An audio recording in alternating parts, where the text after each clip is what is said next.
Okay, so we are sitting here with the guys behind the Krank'd Up Music Festival. We've got Wayne, Duncan, and Spencer. Turning Tricks Entertainment and Sundowners. Firstly, thank you guys so much for putting together this festival every single year. Thanks for your support. Man, well, it's always a pleasure with you guys. I think last year was my first one, and I was completely blown away. No, you drove there. Yeah, I drove here. I drove here after a heavy night out, but let's not talk about that. We don't want to talk about that. Look, I think that the first thing I want to do is I would like to just find out a little bit about what you guys do and your input in putting this together, you know, and how much stress and strain you guys go through. I think the people need to know. I don't really want to talk about the stress too much because I'll probably go on for the rest of the day.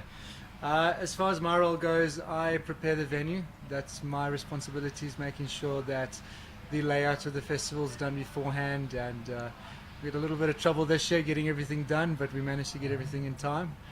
But yeah, just preparing the venue, that's my job.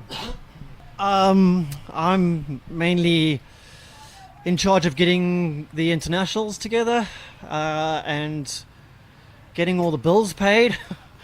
And yeah, the wallet. Well, yeah, geez. And yeah, I'm doing all, you know, a lot of the admin. But Wayne is very pivotal in getting all the local bands and all the admin together. So he can actually tell you that.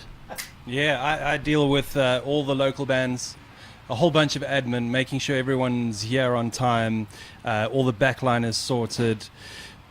Social media, all that kind of stuff, but it's teamwork makes the dream work, and all three of us do kind of a hell of a lot of work together. We work really well together. Yeah.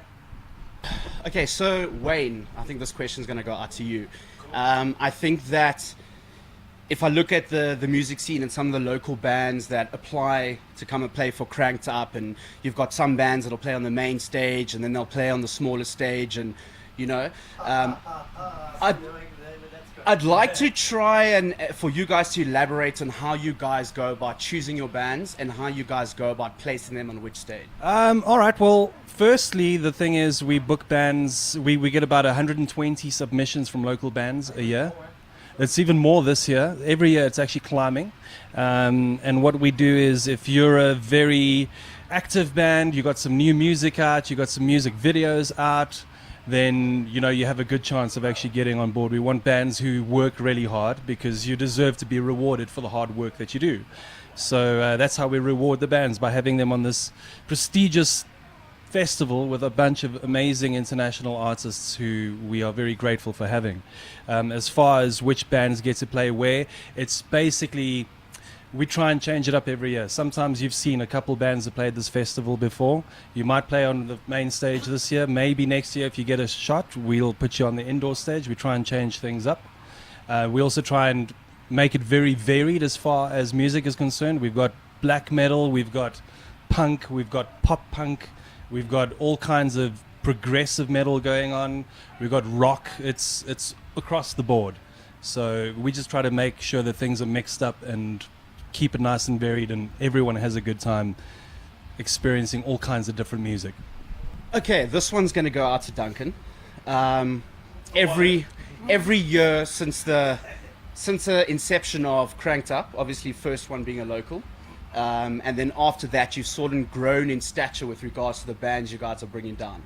If I look at this year, we've got Norma Jean and Periphery. Last year was massive as well, 36 Crazy Fists, Monuments, but I think that this year tops of last year. How do you go about trying to better the year before? I mean, what can we expect next year?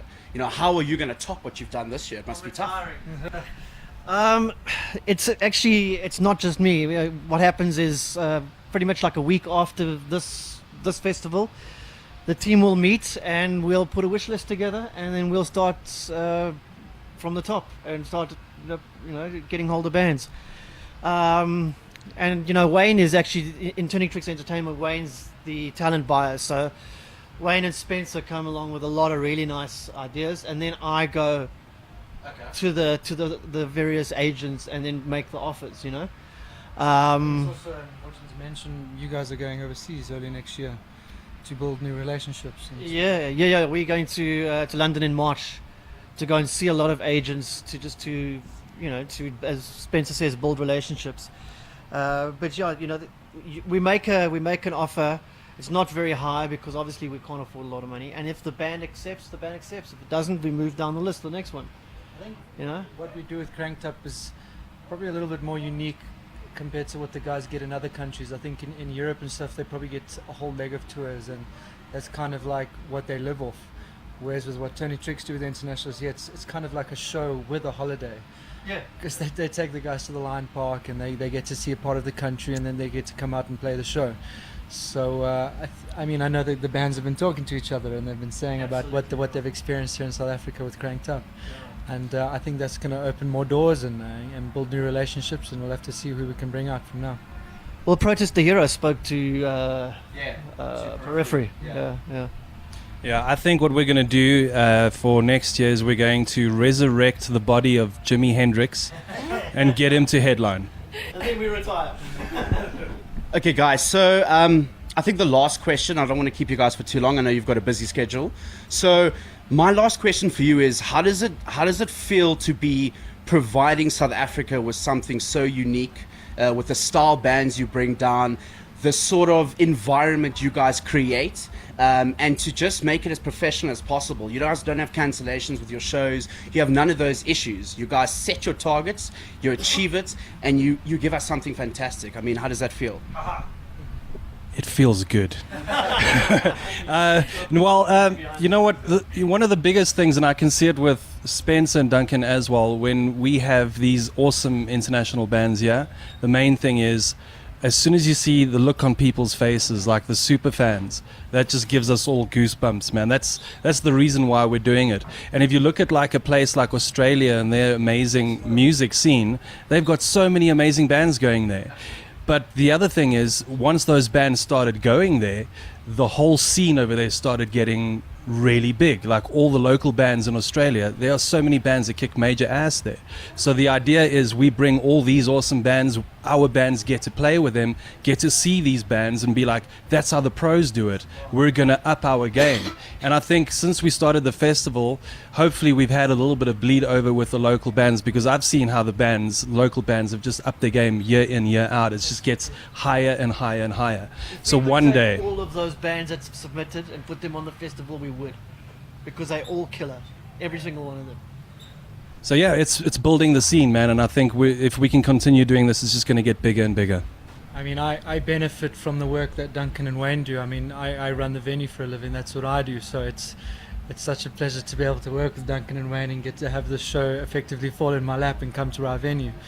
And I've also found that over the years, I try to, I don't really avoid the international bands, but I try not to spend too much time with them because, one, I'm busy, and two, I don't want to look like a fanboy. But it's just so amazing to have these guys here. But I mean, 36 Crazy Fists is one of my favorite bands of all time.